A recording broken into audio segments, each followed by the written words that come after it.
감독의 청원입니다. 국가 대표를 얘기하죠. 이게 무슨 얘기인지 기사 같이 보시죠.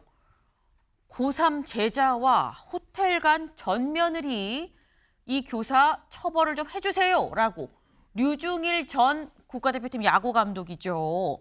직접 국민 청원을 올렸습니다. 청원 내용을 좀 살짝 같이 볼까요? 네, 저는 학생과 부적절한 관계를 맺은 여교사 사건의 제보자가 접니다. 그 과정에서 제 손자가 여러 차례 호텔에 동행한 사실도 확인을 했어요. 이거 처벌해야 됩니다. 라고 얘기를 했는데 관련해서 실제 이 부적절한 그 상황이 또 CCTV로 포착이 됐습니다. 잠깐 보고 오실까요?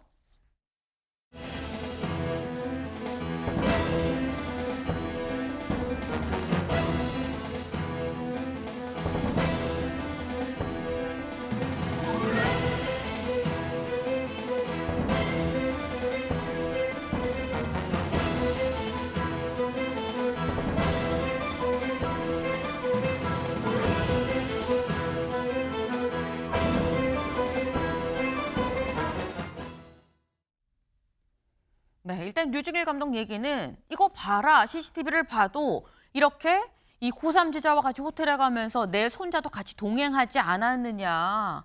이거 어떻게 책임질 거냐라는 얘기를 지금 하고 있어요. 근데 다만 여기에 대해서 이 전 며느리 쪽 입장은 아직 나오지 않았습니다. 그리고 취재가 지금 사실 안 되고 있는 그런 부분이기도 한데 관련해서 전 며느리 입장도 나오면 저희가 충분히 이 언론에서 이 말씀을 좀 전해드리겠다라는 말씀을 좀 같이 드려요. 근데 일단 이 상황이 뭐 진실이 이 며느리 쪽의 얘기를 들어보지 않았기 때문에 어느 한쪽의 주장이라고 좀 볼 수 있긴 합니다만 이게 최창렬 교수님 사실 또 아버지 입장이시기도 해요. 이게 무슨 일인가 싶습니다. 제가 하고 싶은 얘기예요. 저 이 기사 읽어보면서 이런 일이 다 있나 이렇게 봤는데 네. 이제 이게 뭐 사실이라면 이 아버지로서는 이미 뭐 지금 현재 며느리는 아닙니다만 자기 손자까지 데리고 갔다는 게 용서될 수 없죠. 단순히 분류는 뭐 법적으로 할 것이고 또 민사 형사상의 문제가 있을 것이고 요새 형사상의 문제보다 뭐 좀 민사상의 문제라고 제가 알고 있는데. 근데 이거 나의 외손자를 거기 같이 그 현장에 데리고 갔다? 그건 뭐 전혀 다른 차원의 문제인 거죠. 민사의 문제가 아닌 거라서 다시 이제 국민청원까지 올린 것 같아요. 법률적으로 문제가 없다고 했는지 뭐 거기까지 제가 정확히 모르겠는데 그러다 보니까 이제 청원을 올리다 보니까 이제 언론에 이렇게 보도가 되는 상황이라서 글쎄 뭐 남의 일에 대해서 제가 이렇게 저렇게 얘기하기는 뭐 그런데 아무튼 저 유중일 전 감독으로서는 정말 기가 막힐 것 같아요. 어쨌든 간에 그 뭐 사적인 얘기라서 제가 더 이상 내용 솔직히 잘 모르겠고 그렇습니다. 네. 네. 그러니까 지금 일단 이게 진짜 무슨 일인지 내가 할 말이에요라고 말씀을 하셨죠. 저희 MBN이 직접 이 류중일 전 감독한테 이 감독의 얘기를 좀 직접 들어봤습니다. 잠깐 들어보고 오실까요? 일어나서는 안 될 일이 일어난 거죠. 우리 손자 데려갔잖아요. 그 장소에 손자를 왜 데려가냐고요. 그 처음에 우리 아들도 용서를 빌면 용서를 해준다 그랬거든요. 근데 아직까지도 미안하다 소리도 한 번 안 하고 뻔뻔스럽게 간 건 맞는데 그런 관계를 안 했다. 오해 삭혀서 미안하다. 그 말만 하는 거죠. 전화도 못 받았습니다. 이 말이 됩니까? 이게 말이 안 되지. 한 가정을 박살내놨는데 또 저쪽에서 미안하다 잘못했다 하면은 제가 정원을 올리겠습니까? 너무 답답하고 해결이 안 되니까 올린 거예요. 국민들이 보고 좀 심판 좀 해달라고. 이게 아동학대가 아니라면 애 인지를 못한다는 이유로 애 앞에서 이거 어떤 짓을 해도 괜찮다는 말이냐. 네, 저희 MBN이 직접 들어본 지금 목소리입니다. 근데 얘기가 지금 이런 거예요.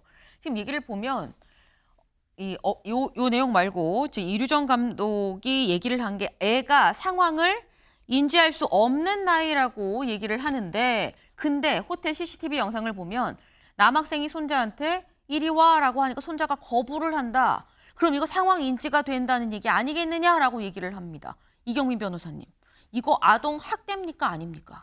이제 아동 학대, 신체적인 학대가 있고 네. 거기에 또 나아가서 이제 정서적인 학대가 있거든요. 여기서는 아이에 대해서 뭐 신체적인 물리적인 행사는 없었으니까 정서적인 학대 쪽으로 가야 되는 부분인데 아이가 너무 어리다 보니까 아마 이 상황을 제대로 인지를 했겠느냐 아마 이렇게 수사기관에서 본 것 같습니다.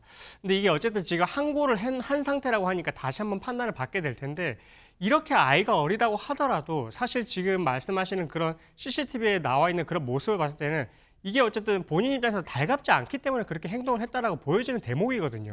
그러면 아이하고 소통이 제대로 되지를 않을지언정 적어도 아동에 대한 전문가의 그런 이 아이의 이런 모습을 봤었을 때 아이가 네. 당시 느꼈던 그런 심정이나 감정은 어떻다라고 볼 수가 있는 건지 그런 의견서라도 조금 제출을 해서 좀 추가적으로 이게 아동복지법 위반의 뭐 정서적인 학대로 볼만한 건지 뭐 이 부분에 대해서는 다시 한번 좀 판단을 받아볼 필요가 있지 않을까 이렇게 생각하고 있습니다. 네.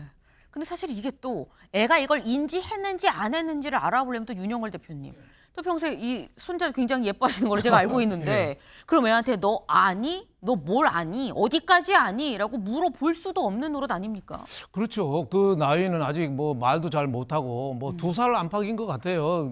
주로 억부도 아니고 조금 이제 걷기 시작하는 것 같은데 그 시아버지인 유중일 뭐 국가대표팀 전 감독으로 봐서는 좀 화가 나죠. 자기 그 애지중지하는 손자를 데리고 미성년자 학생하고 또 호텔을 들락거렸다는 게 화가 나긴 한데 그럼에도 불구하고 유중일 그 전 국가대표가 국민청원까지 해서 이렇게 공개를 했잖아요. 그러니까 시아버지가 아들하고 며느리 지금 이혼을 했어요. 네. 위자료 7천만 원 며느리한테 법원에서 선고했습니다. 전 며느리죠. 그래서 이혼했는데 전 며느리한테 이제 형사처벌 받고 또 교사 복직 준비하는데 교사 복직도 하지 마라. 그래서 지금 뭐 유중일이라는 이름을 공인이라는 이름을 좀 활용해서 좀 이 국민적인 관심을 좀 끌어올리는 건데 어떻게 보면은 이 며느리 전 며느리 입장에서는 네. 지금 신상 공개가 벌써 다 돼버렸거든요. 그래서 저는 뭐 누구 편 들기 전에 참 어떻게 보면 안타깝다. 전 시아버지랑 전 며느리에 대한 저런 그 공개 청원인데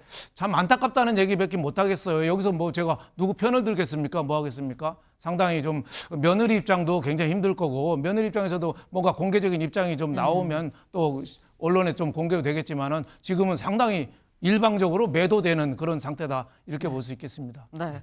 사실 지금 이게 류 감독이 국민청원으로 올리면서 완전히 공개가 되고 며느리 쪽 입장이 또 나오지 전 며느리 쪽 입장이 나오지 않고 있기 때문에 이게 사실 누가 맞다 틀리다라고 얘기를 할 수가 없는 상황입니다. 그 점도 다시 한번 말씀을 드려요. 그렇기 때문에 저희가 이제 며느리 입장이 나오면 또 잘 전달을 해드리겠다. 그것도 같이 좀 추가로 보도를 해드리겠다라고 지금 말씀을 드리고 있는데 근데 이게 사실 1심이 끝났습니다. 근데 1심 내용이 민사 형사가 다 있었던 것 같아요.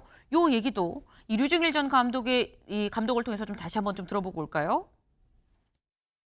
1심에서는 두 명이 불직을 한 관계가 맞다라고 나왔거든요. 민사에서는 이렇게 났는데 형사에서는 왜 힘이 없음 나오냐고요. 재조사도 해야 되고 내가 안 났으면 그냥 넘어갈 것 같아요. 선생하고 학생하고 불직자랑 관계가 있었는데 저희도 치닫받아야 되죠. 지금 우리 아들도 생인데 다 사표내고 여기에만 일을 몰두하고 있습니다. 재판부에서 무죄 판정이 나오잖아요. 그러면은 학교 복직을 하겠다.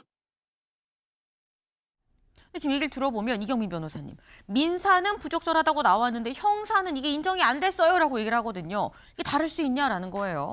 그러니까 민사에서 이제 불법 행위와 형사에서 형사처벌에 대한 그런 책임 정도가 좀 다릅니다. 형사가 좀 더 엄격하다고 보시면 될 것 같고 그래서 민사에서 인정이 되더라도 이렇게 형사에서 무혐의가 나오는 경우도 있거든요. 그래서 아마 이 사건 같은 경우는 아동복지법 위반이기 때문에 만 18세 미만을 대상으로 하고 있어가지고 그 이전에 이런 행위가 있었는지가 증명이 되지 않아서 네. 그래서 형사적으로 이제 증거 불충분이 나왔다 이렇게 해석하면 될 것 같습니다. 네. 민사랑 형사는 좀 들이대는 잣대의 엄격함 정도가 좀 다르다라는 말씀을 하셨어요. 이게 지금 항소심 그리고 대법원까지 지금 이 앞두고 있는 상황이기 때문에 법원의 판단이 좀 주요하지 않겠나라는 생각을 해봅니다.